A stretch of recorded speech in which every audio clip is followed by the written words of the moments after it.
স্বাগত তাসিন টিউটোরিয়ালসে। আজকে আমরা দেখব কিভাবে এমএস ওয়ার্ডের হোম বাটনের হোম ট্যাবের এই ফরম্যাট পেইন্টার বাটনে কিভাবে কাজ করে। তো এই ফরম্যাট পেইন্টারের কাজটা হচ্ছে, আমার এখানে দেখুন একটা সৃজনশীল প্রশ্ন আছে। তো সৃজনশীল প্রশ্নের এখানে আমি ঘ নম্বরে যে কাজটি সেটা কিভাবে করেছি, ক খ গ ঘ। তো এইখানে ঘতে দেখা যাচ্ছে নাম্বার, তারপর একটা ট্যাব। এখানে কিন্তু কোনো প্রকার স্পেস দেওয়া নাই, মানে স্পেস বারের যে স্পেসটা থাকে সেটা কিন্তু দেওয়া নেই।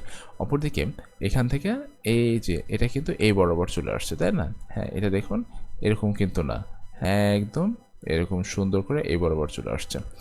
আবার দ্বিতীয় লাইনটা প্যারাগ্রাফ, আবার এইখানে যে মার্কটা, সে মার্কটা কিন্তু এই যে রাইট ট্যাব দিয়ে এখানে করে দেওয়া।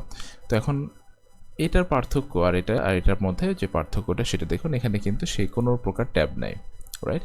এখানে যে মার্কটা, সেই মার্কটাও কিন্তু জায়গা মতো নেই, কেননা এখানে ট্যাব নাই।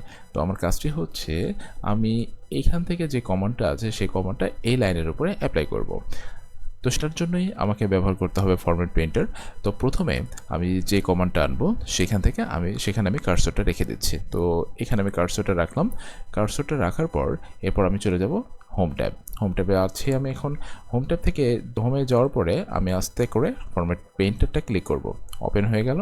এরপর যেখানে প্রয়োজন আমি সেই লাইনের উপরে এটা ক্লিক করব। দেখুন এখানে কিন্তু এই যে এই লাইনের উপর ক্লিক করতে চাচ্ছি, এখানে ক্লিক করলাম। ক্লিক করার সাথেই দেখুন আমার কিন্তু নাম্বারটা ডান সাইডে চলে গিয়েছে, আর এই জায়গাটায় কিন্তু অটোমেটিক ট্যাব ছিল না, সেই ট্যাবটা হয়ে গিয়েছে। এরপর আমি কার্সরটাকে ঘয়ের সামনে এনে একটা ট্যাব দিয়ে দেবো। দেখুন অবিকল আগের যেই ফরম্যাটটা আছে সেই ফরম্যাটটাই কিন্তু এখানে কপি হয়ে গেছে। তো এটাই হচ্ছে ফরম্যাট পেইন্টারের কাজ, যে আপনি পূর্বের কোনো ফরম্যাটটাকে নতুন কোনো টেক্সট বা নতুন কোনো শেপে আপনি অ্যাপ্লাই করবেন। তো আজকে পর্যন্তই, দেখা হচ্ছে নেক্সট ভিডিওতে। ততক্ষণ পর্যন্ত নিজের যত্ন নেবেন।